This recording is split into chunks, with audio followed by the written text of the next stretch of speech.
Raqqa கும்பர் அப்படின்னு சொல்லிட்டு ஒரு பாண்டுரங்க பக்தர் இருக்கிறாங்க. அவங்க பானை தொழில் வியாபாரி. ஒரு நாள் மீதமிருந்த பழைய பானைகளை எடுத்துட்டு வந்து அவங்க எரிக்கிறாங்க. அப்போ கொழுந்து விட்டு எரியும் அந்த பானைகளை சுற்றி பூனை வந்து கொண்டே இருந்தது. இதை பார்த்த அவருடைய மனைவி சொல்றாங்க, ஒருவேளை அந்த பூனையோடைய குட்டி ஏதாவது இந்த பானைக்குள் இருக்கிறதோ என்னமோ, அதனால தான் இப்படி சுத்தி சுத்தி வருது அப்படின்னு சொல்றாங்க. இது கேட்டதும் அவருக்கு ரொம்ப சங்கடமா போயிடுது. 2 பேருமே எப்படியாவது அந்த குட்டி எந்த ஒரு பாதிப்பும் இல்லாம வெளிய வரணும் அப்படின்னு சொல்லிட்டு பாண்டுரங்கனை பிரார்த்தனை செய்றாங்க. ஆனால் அந்த நெருப்போ மிகவும் வேகமாக எரியுது. அதுக்கப்புறம் கொஞ்ச நேரம் கழிச்சு அந்த நெருப்பு அணைஞ்சதுக்கப்புறம் அவங்க அந்த பானைகளை எல்லாம் எடுத்து பார்க்குறாங்க. அதுக்குள்ள அந்த குட்டி பத்திரமாக இருக்குது. இதை பார்த்ததும் அவங்க 2 பேருக்கும் அவ்வளவு ஆச்சரியமாக இருக்கு. பாண்டுரங்கனோட தயவால நம்ம எந்த ஒரு பாவகாரியத்திற்கும் போகவே இல்லை. ஏன்னா அந்த பூனை உயிரோட தான் இருக்குது அப்படின்னு சொல்லிட்டு தெய்வத்திற்கு நன்றி சொல்லிட்டு அவங்க 2 பேரும் இனி தெய்வத்தை வணங்குவதே தொழிலாக வச்சுக்கலாம் அப்படின்னு சொல்லிட்டு செய்றாங்க.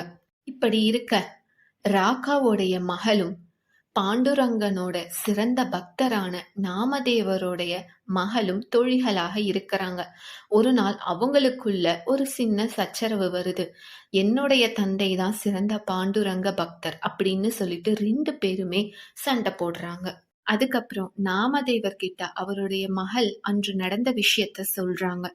உடனே நாமதேவர் இருந்துட்டு, சரி நான் எப்பயும் பாண்டுரங்கனை பார்த்து பேசுவேன். பாண்டுரங்கன் தான் எனக்கு தினமும் காட்சி தராருல்ல, நான் அவர்கிட்ட கேட்டுக்கிறேன் அப்படின்னு சொல்லிடுறாங்க. அன்னைக்கு பாண்டுரங்கன் கிட்ட நாமதேவர் கேட்குறாங்க, நான் சிறந்த பக்தனா இல்ல ராக்கா சிறந்த பக்தனா அப்படின்னு கேட்குறாங்க. அதற்கு பாண்டுரங்கனும் ராக்கா தான் அப்படின்னு சொல்லிடுறாங்க. இவருக்கு ரொம்ப சங்கடமா போயிடுது.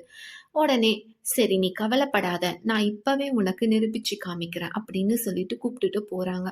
அங்க ராக்கா இருக்கிறாங்க.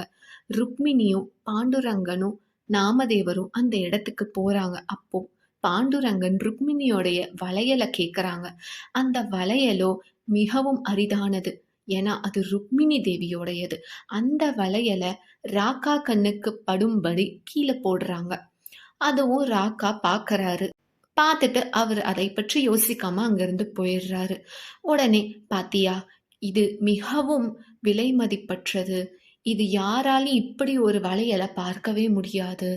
இந்த வளையலையே ராக்கா எடுக்காம போயிட்டாங்க. இதுல இருந்தே அவருடைய தூய தன்மை புரிகிறதா அப்படின்னு கேக்குறாங்க. உடனே நாமதேவரும் கண்டிப்பா இவரு நல்லவருங்கிறத எனக்கே நல்லா தெரியும் அப்படின்னு சொல்றாங்க. அப்போ பாண்டுரங்கன் சொல்றாங்க, இப்படிப்பட்ட பக்தர் சிறந்த பக்தர் தானே அப்படின்னு சொல்றாங்க. அப்ப நாமதேவரும் ஆமா அப்படின்னு சொல்றாங்க. அதுக்கப்புறம் நாமதேவரை கூப்பிட்டுட்டு அவரு ராக்காக்கு போய் காட்சி அளிக்கிறாரு பாண்டுரங்கன். அப்போ ராக்கா வேகமாக ஓடி வந்து பாண்டுரங்கன் காலில் விழுந்து வணங்குறாரு. இப்போ இருவர் முன்னிலையிலும் பாண்டுரங்க சுவாமி சொல்றாரு, எனக்கு நீங்க 2 பேருமே சமம்தான். ராக்கா தான் சிறந்தவர் அப்படின்னு சொல்லிட்டு நான் முன்பு ஏன் சொன்னேன்னா, நாமதேவரே ராக்காவை பற்றியும் நீங்க தெரிந்து கொள்ளணும் அப்படிங்கிறதுக்காக தான் நான் அப்படி சொன்னேன். ஆனா நிஜத்தில் நீங்க இருவருமே எனக்கு ஒன்றுதான். சிறந்தவர் தாழ்ந்தவர் அப்படின்லாம் எந்த ஒரு பேதமும் என்னுடைய பக்தர்கள் கிட்ட நான் பார்க்க மாட்டேன். எல்லா பக்தரும் எனக்கு சரி சமம்தான் அப்படின்னு பாண்டுரங்க சுவாமியே சொல்றாரு. எனவே நம்மால் முடிந்தவரை பகவானுக்கு தொண்டு செய்வோம். அவரு எந்த ஒரு பேதமும் இன்றி எல்லாரையும் சமமாக பார்ப்பவர்தான். நன்றி, வணக்கம்.